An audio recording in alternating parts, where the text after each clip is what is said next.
Hello there, hello there, hello there. It's Suzy Walker here from Psychology's magazine, here for your Monday morning motivator. Every Monday morning we pose a coaching question and get us working on our lives rather than just in our lives. So today I'm asking a question about what drains your energy and what boosts your energy. It sounds like an obvious question, but this is a perfect question to ask when we're creating the life that we want. So we at Psychologies, we're all about creating the life that you want. Join us, subscribe to the magazine, and you will get lots of free coaching courses. This is just an example of the sort of things that we'll be doing live within our subscription club. So do join us and subscribe to Psychologies. There's my plug over. Today we're talking about what boosts your energy and what drains your energy. So we're going to do a really, really simple coaching exercise. Martha Beck, who is Oprah's life coach and one of my favorite writers, author of Finding Your Own North Star, among many others, she has an exercise called Shackles On and Shackles Off. So shackles, literally the things that kind of hold you back. She talks about what are the things that are shackles on for you. So those are things that make you feel constricted, that make your heart sink, that make you feel low and trapped and small. And then shackles off are the things that make you feel expanded and excited and happy and inspired. So this week I want you to be thinking about what is shackles on and what is shackles off. In Psychology's languages, what makes your heart leap and what makes your heart sink. So think about the things that make your heart sink, the things that make you feel not great. It may be, so for me, sometimes going into a shopping mall. I hate going to shopping malls. I feel completely, I don't like it because it's all about consumption and buying stuff, and I feel overwhelmed. And so, for me, buying things does not make me happy, and it makes me feel really constricted, and I think, oh, I don't care, and then I get into this kind of very negative mind space when I go to a shopping mall. So what makes you feel like that? So be careful a little bit about this, because this is not about being unkind, but there may be some people, for whatever reason, that may be a little hot sink.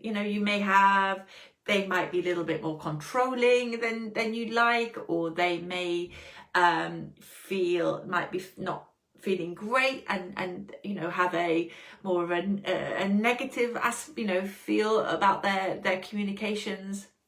It's not about being unkind, and of course we want to support people who are feeling anxious, and we're always, our philosophy of psychology is always be kind. But there may be people who you just think, the dynamic that is between us is not good, and I would rather avoid it. So who are the people that perhaps you'd like to step back from or not be around? It may be, a toxic dynamic between you and a colleague. It may be a toxic dynamic between you and a relative. It's all great because you can always work on those, but generally, perhaps who can you spend time with where you have a fantastic dynamic that makes you feel uplifted and inspired and loved and supported? What would it be like if you could surround yourself? We say at Psychology, find your tribe of people who are, for me, it's about creative people. When I get a load of creative people in a room together, I love it. I love bouncing the ideas. Love it, love it, love it. So for you, what does that look? What does your tribe look like? Well, who are the people that really you feel connected and supported by? And then the other thing I would notice is the where. So where makes you feel your heart leap and your heart sink? So for me, nature. I went paddleboarding for the first time last week, and honestly, I felt like, okay, this is what life is all about. It's wonderful. I felt inspired. The beautiful countryside in the water. It was incredible. So being on the water, I live part-time on a canal boat. So for me, being on the water, being in nature, seeing herons on the bottom of my boat, oh my goodness, it makes me feel so happy. So where makes you feel shackles off, heart leap, and where makes you feel constricted. So going back to the shopping malls, or it may be, you know, being in a car, or whatever it is, what makes you feel constricted. And basically, how can we spend time doing the things that make our heart leap, with the people that makes our heart leap, in the places that make our heart leap? And how can we do less this week with the people that make our heart sink, the places that make our heart sink, and doing the things that make our heart sink? So what are the things? So it's a really, really simple coaching exercise. I just want to add an extra layer to that, which is about, I want you to start thinking about the thoughts, observing your thoughts. There's a little bit of mindfulness I'd like you to practice this week. So I want you to sit, breathe, and start observing your thoughts. Start noticing your thoughts, and what are the thoughts that make you feel good, and what are the thoughts that make you feel rubbish. So many of us are not aware of that constant soundtrack. We have something like 66,000 thoughts a day.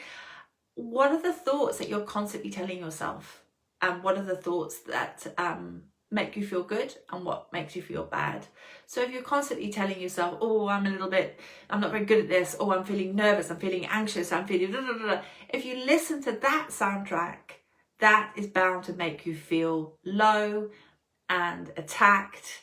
So what would it be like if you start listening to a new soundtrack, a different soundtrack of, you're learning, you can do this.